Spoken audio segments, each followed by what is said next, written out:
everyone. Hope you're all doing well. Hope the kids are enjoying their new year back at school, and I hope that all the readings for their sugars and their insulin and their snacks are all going well. A very quick thing that I wanted to share with you, something that we've done ever since Nicholas was diagnosed with diabetes. We have a diary. Now, in the diary, we communicate between myself and the teachers, the assistant teacher, and the nurse at the school. We put in any messages. It could be something like Nicholas had loads of hypos in the night, so he may be slightly tired at school today. Or it could be that we're experiencing extreme highs, so can they keep an eye on his ketones? Or it could be we need a sharp spin. It could be absolutely anything, injection sites. So I wanted to, it's only been 3 days since we've been back at school, and already we've had some communication. We've got a letter from one of Nicholas's school teachers saying, hope you have enjoyed the summer break. Snack time and lunch times are the same and in year 2. Still have free fruit. Could we have a sharps box as well? So this was a letter, a little note that was put in a diary for me to be able to send them a sharps box.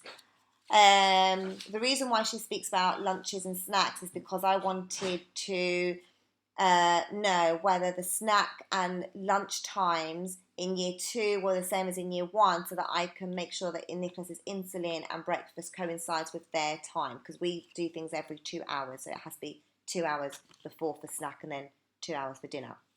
Sorry, for lunch. Today, unfortunately, we had a funeral for a very good friend of ours, and I wasn't going to be able to answer the daily phone call that I received from the teachers to ask what insulin to give Nicholas. So I gave them a small guideline of what to do. So this was my little, here we go, my little message. I'm just covering my mobile number there.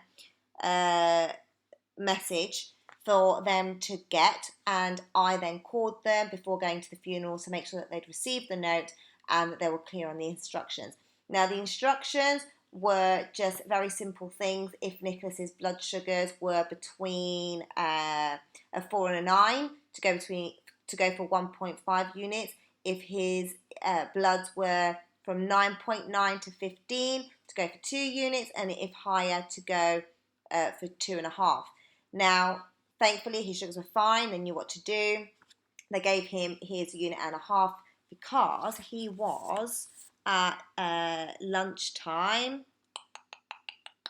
8.4. They gave him 1.5 units. I just want to show you what we have at the school. This is our diary. Now, I don't know if you can see very clear. So we've got Thursday and Wednesday. Now, as you can see, we put at the top of each day what insulin he has. So he has 5 injections a day. He's got his Levemir, which is at 10 units in the morning. So you can see very clearly that we've got times. Okay, I'm finding this a bit difficult. We have times, so between 8 and 9 in the morning, he has his insulin for Levemir, and then he has his Nova Rapid for breakfast, lunch, dinner. Now, obviously, there's no actual times because it depends on what time he gets up for his breakfast, if it's a non-school day. And then anything between 4:30 and 6:30, he has his Nova Rapid. You can see that we had some very, very, very, very low lows just here. Where am I? Just here. Overnight, we had constant lows. So we've got the time of the low, we've got the reading, and then we've got what we did and what treatment we gave, and it goes all the way down to the bottom, as you can see, all the way down there. Because of that, there's a note on the next day here, to say that we're now going to decrease his nighttime Levemir from 3 units to 2.5 because his sugars are really low and we don't want to keep having hypo. So he was up, bless him, till stupid time. He went to bed, he had his treatment, went to bed. He then got a treatment while he was asleep. And yes, he's awake because he's taking it, but he's still asleep. And in the mornings when we ask him whether he noticed that we'd had to treat him, he always says no. So he doesn't really realise. Of course, yes, it affects his sleep because it's broken, but he doesn't actually know, doesn't realise. But yesterday he kept on dipping down, and I had to bring him downstairs and give him some Lucozade and a carb snack on top to maintain his sugar level. It worked, but he still had to come down, and he didn't go to bed till 11:15 in the end, well, after coming downstairs and having his treatment and then going back. It can get tough, and if I'm honest, it's not tough for me that I'm having to bring him downstairs, I'm having to give him a tripo treatment, or I'm getting up in the middle of the night to check him. That's not what stresses me out. It's what I'm doing to him that stresses me out. It's pricking his fingers again. It's ruining his teeth because of more sugar and more sugar. And we have this weird sensitivity bound wall where half a unit of insulin more could be continuous hypos. Half a unit less, his sugars are sky high. I can't seem to win. Now, yeah, a lot of people are going to say go on the pump. The pump, for me, I feel as though I'm not in control. I know unless we try it, unless we go through it, I'm not really going to know. But after speaking with our nurses and speaking with Nicholas and our lifestyle, I feel as though I won't be in control. At the moment, if I'm upstairs cleaning or doing whatever it is that I'm doing upstairs, and maybe Nicholas is downstairs playing with his sister, I'll shout down, Nicholas, how are you feeling? And he'll answer, yeah, Mum, I'm good. How do your sugars feel? Big and strong, Mum, or I'm low, Mum. And that's it. Those are my questions. And then, depending on what the answer is, I'll come and do what I've got to do. But then, if I have the pump, my concern is, Nicholas, are you low? No. Nicholas, how do you feel? Big and strong, Mum. Nicholas, are you low? Yes. Has your pump come out? The cannula, has it come out? Or is it twisted?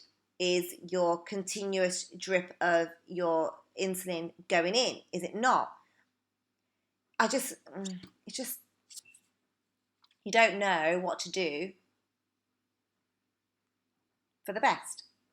Do you continue with injection sites with your pens so that you're in control? You know exactly what's gone into his system, and then his body's free for him to do whatever it is, swimming, play fighting, playing in the garden, getting dirty, whatever it is. It's just him. He's not a type 1 diabetic. It's just his body. It's just Nicholas. Once you've got the pump, is that now saying, oh yeah, look, I have a disability, or I have something else to worry about, or I need this to keep alive? Because it is that. If you haven't got your insulin, then you haven't got your insulin.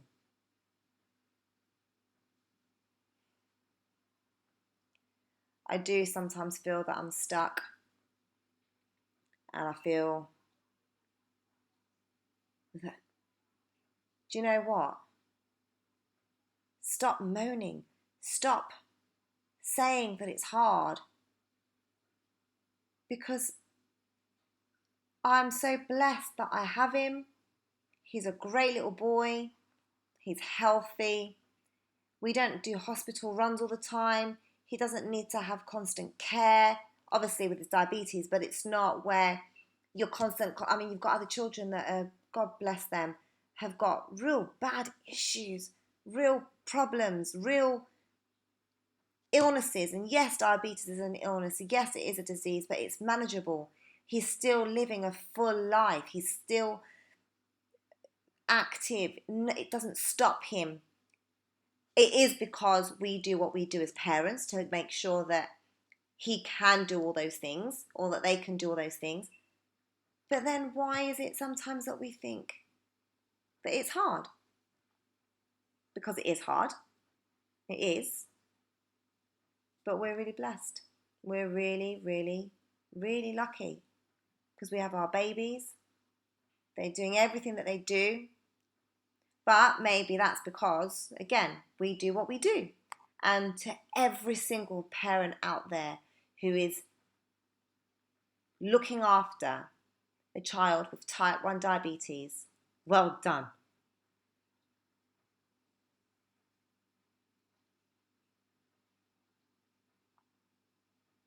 Because it's fucking hard work sometimes. Excuse my French. But it is. Emotionally, people sometimes don't get it, don't realise how much work goes into it. Because I do sometimes feel, good days, bad days, of course, sometimes I do feel that it really is everything that you do, whether it's your weekly shopping, whether it's going to a party, or whether it's doing extra activities after school, whether it's taking them to jiu-jitsu, or whether it's going to Greek school, or everything. Even on a Sunday when we go to church, we have to give him his breakfast a bit later just to make sure that it coincides with Holy Communion, make sure that it coincides with not having to have a snack before having Holy Communion. Sometimes it's hard work emotionally. And then when you've got people banging in at you, faulting things that you do and faulting things that you say, pisses you off. It really, really gets to me. But my point was, well done to every parent who's looking after a type 1 diabetic, because without you doing what you do, your child wouldn't be here. So well done.